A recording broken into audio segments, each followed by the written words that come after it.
Muy buenos días para todos ustedes. Por favor, abran la Biblia en el Salmo número 65. Y mientras lo buscan, yo quiero que tomemos unos minutos para pedirle al Señor un milagro a favor de nuestra nación. Quizá algunos de ustedes se han percatado que recientemente en los noticieros se ha hablado acerca de una terrible sequía que nuevamente vuelve a azotar algunos estados de nuestro país. Sonora, Chihuahua, Coahuila, Tamaulipas, Durango, Zacatecas y aún partes de Sinaloa, partes de Querétaro, están ya empezando a ser afectadas y hay cientos de miles de hectáreas que están pereciendo por la sequía. Todos los campos están secos y hay un peligro de que también miles y miles de cabezas de ganado mueran por la falta de agua. Se ha hablado de que se va a incrementar el precio de la carne para tratar de compensar un poco la pérdida de las cosechas, y esto también está afectando las partes del sur de los Estados Unidos. Así es que es un problema en esa región tan grande y tan necesitada de nuestra nación. Así es que acompáñenme para pedirle a Dios un milagro. Yo sé que en la Biblia muchas veces la sequía se presenta como un tipo de juicio por la rebelión, por la desobediencia y por el pecado de un pueblo. Y es verdad, nuestro México necesita desesperadamente un encuentro con Dios, necesita desesperadamente una restauración del cielo.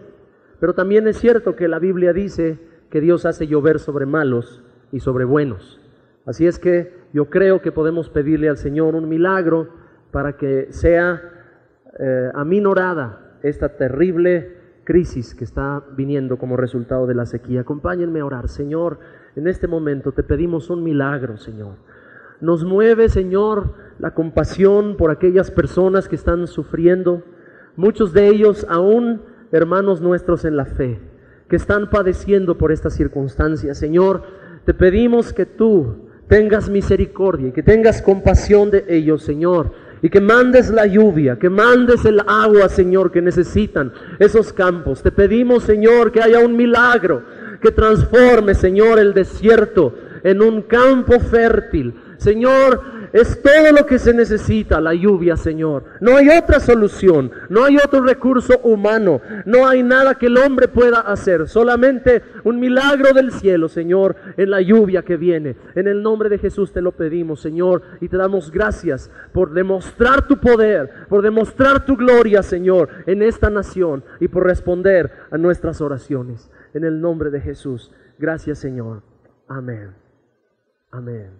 En uno de estos noticieros el reportero terminaba su historia acerca de esta sequía diciendo que los fondos federales para la ayuda a muchos de estos campesinos y agricultores se había agotado y que lo único que les quedaba hacer era pedirle a Dios que lloviera, y así se acabó la historia. Bueno, pues yo creo que ese hombre no sabe cuán tremenda es esa declaración que él hizo, que realmente esa es la esperanza de nuestra nación.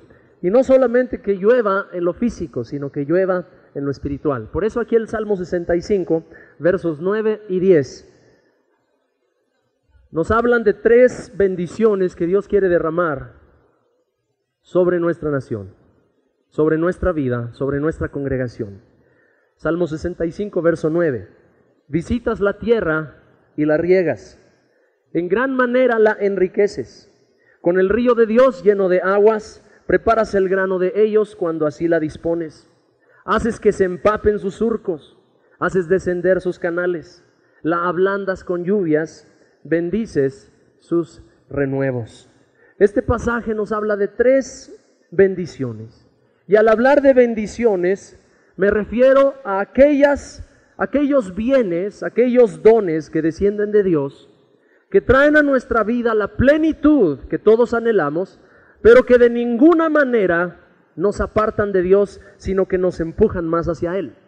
Y hago esta aclaración porque en muchas ocasiones lo que nosotros podríamos llamar bendición, al fin y al cabo no lo es tanto si esa bendición, entre comillas, nos separa de Dios. Hay muchas bendiciones, entre comillas, que la gente ha recibido y resulta que por esa bendición, entre comillas, después ya no siguen caminando con Dios. Un ejemplo, una persona que tiene una necesidad física y una enfermedad y busca su sanidad, y cuando la recibe dice, gracias, ya tengo todo lo que necesitaba, nos vemos después, ya no sigo interesado en caminar con Dios. Alguna persona que tiene un problema financiero y ora, y ora, y ora, y ora, y ora, hasta que Dios provee, y una vez que Dios provee dice, muchas gracias, ya tengo lo que quería, y ya no se le vuelve a ver buscando los caminos del Señor. Entonces las que parecen ser bendiciones, pero que al fin y al cabo traen una situación de dejar de buscar a Dios y dejar de depender a Dios, al fin y al cabo no son tan bendiciones.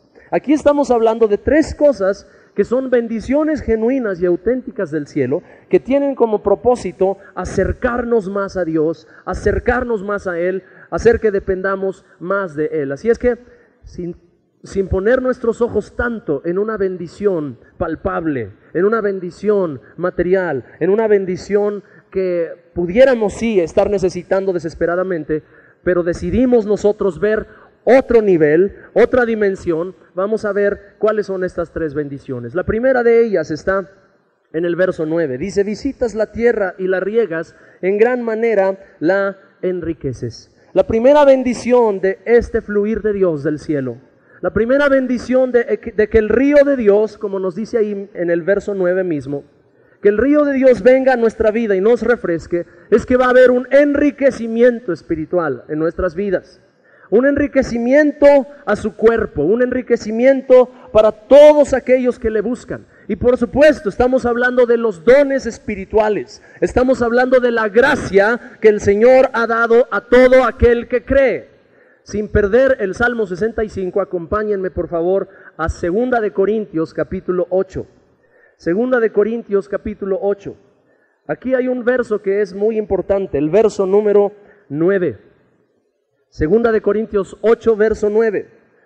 Porque ya conoces la gracia de nuestro Señor Jesucristo, que por amor a todos nosotros se hizo pobre siendo rico, para que por su pobreza, para que con su pobreza, tú y yo pudiésemos ser enriquecidos. Jesucristo siendo rico se hizo pobre para que con su pobreza tú y yo podamos ser enriquecidos. ¿A qué se refiere con este enriquecimiento?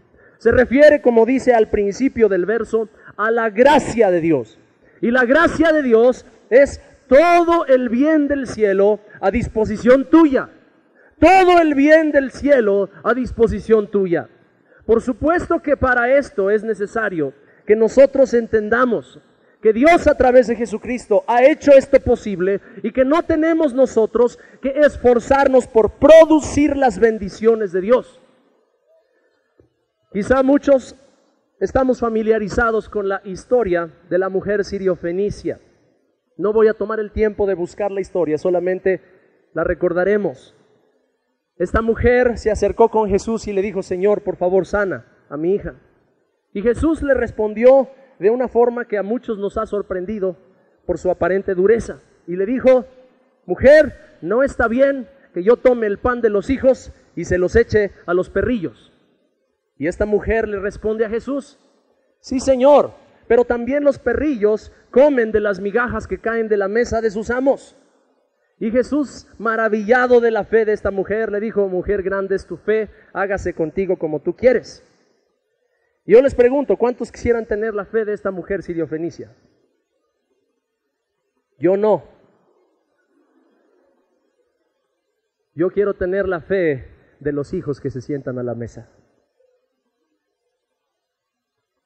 ¿Me estás oyendo? Muchas veces vemos a esta mujer y decimos, ay, yo quiero tener fe como esa mujer que iba y recogía las migajitas del suelo y decía, qué bendición, cuánta migaja. Híjole, ahora sí estoy juntando muchas migajas, gloria a Dios. En vez de decir, Señor, gracias porque me has hecho hijo y me puedo sentar a la mesa y decir, gracias por esta porción escogida del pan. Yo puedo comer de tu mesa, Señor. No soy un extraño que tiene que andar esperando a que caiga alguna migajita. Yo soy hijo. Y como hijo, soy heredero y coheredero con Cristo de la bendición que hay en la mesa del Señor. Y yo quiero decirte que este libro dice que Dios pone mesa para sus hijos en el desierto.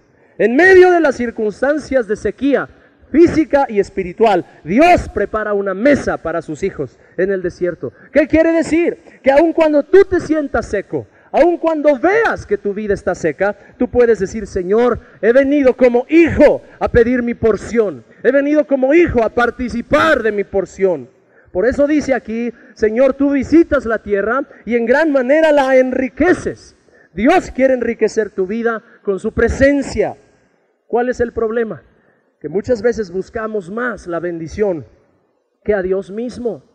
Muchas veces lo primero que sale en nuestra oración después de Señor es: te pido. Padre, te pido. Y quizá algunas veces metemos 2 o 3 frases ahí de relleno antes del te pido, pero en realidad la idea es: te pido. Señor, te pido. Padre, te pido. Y realmente una de las cosas más preciosas que podemos nosotros comprender es que cuando vamos delante del Señor y simplemente estamos ahí en su presencia, nosotros vamos a recibir el beneficio de esta lluvia y de este río que va a empezar a enriquecer nuestra vida con dones espirituales, con el poder de Dios, con la gracia de Dios. ¿Sabes cuáles son los dones que Dios te ha dado? ¿Sabes cuáles dones espirituales hay en tu vida? Si no lo sabes, búscalos.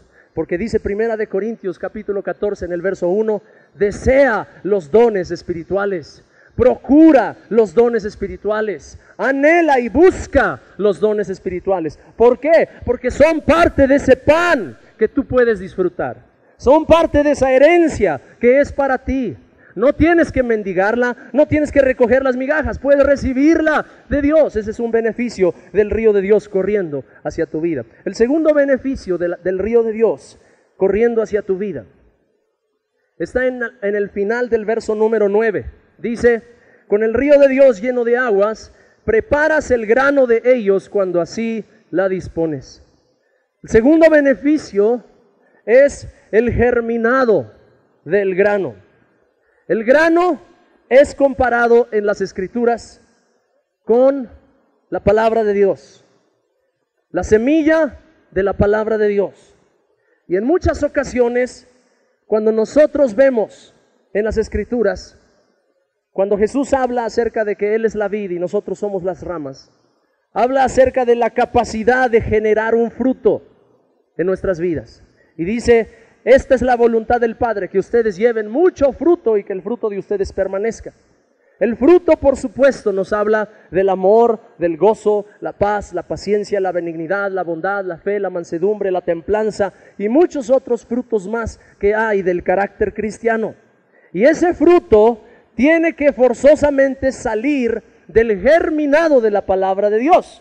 No puede haber fruto si antes no ha habido una planta que ha surgido de una semilla que germina. No hay fruto si no hay planta, y no hay planta si no hay germinado de una semilla. Tú y yo hemos recibido mucha palabra de Dios, pero en ocasiones nos sentimos un tanto frustrados porque la palabra que hemos recibido pareciera que no está dando el fruto que quisiéramos. ¿Cuál es lo que necesitamos hacer? Necesitamos ver que la semilla no va a germinar si no hay agua. La semilla no va a germinar si no hay esa fuente de Dios, esa lluvia de Dios que la haga florecer, que la haga prepararse. Por eso dice el Salmo 1, bienaventurado el varón que no anduvo en camino de malos, ni estuvo en camino de pecadores, ni en silla de escarnecedores se ha sentado, sino que en la ley del Señor está su delicia, en su ley medita de día y de noche. Será como árbol plantado junto a corrientes de aguas, que da su fruto en su tiempo y su hoja no cae, y todo lo que hace prosperará. ¿Cuál es la clave del árbol que es frondoso y que da mucho fruto? Que está plantado junto a las corrientes de las aguas. Un árbol que está en el desierto es un árbol que cesa de producir fruto, que cesa de ser un árbol muy frondoso, porque necesita guardar